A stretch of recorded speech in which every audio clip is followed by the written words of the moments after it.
বিশ্বাস করুন, কোরআন আমার সামনে, আল্লাহর কসম, কোন জীবিত পীর, কোন মৃত্যু পীর আমার ভাগ্যের ভালো বা মন্দ করার কোন অধিকার রাখে না, রাখে না, রাখে না।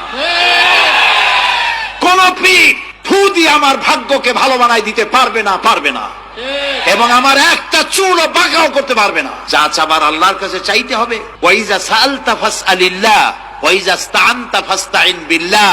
যা কিছু চাওয়ার আল্লাহর কাছে চাও, যা কিছু বলার আল্লাহকে বলো।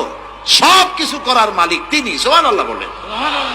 এই জন্য মাজারের সাথে মুসলমানদের সম্পর্ক হবে না, মুসলমানদের সম্পর্ক হবে মসজিদের সাথে। কিসের সাথে বলেন জোরে?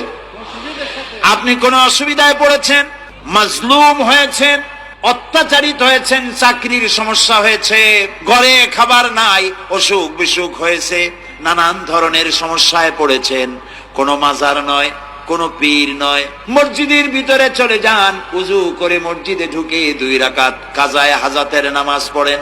রাসূলুল্লাহর উপরে যখনই বিপদ হতো তিনি নামাজে দাঁড়ায় যেতেন।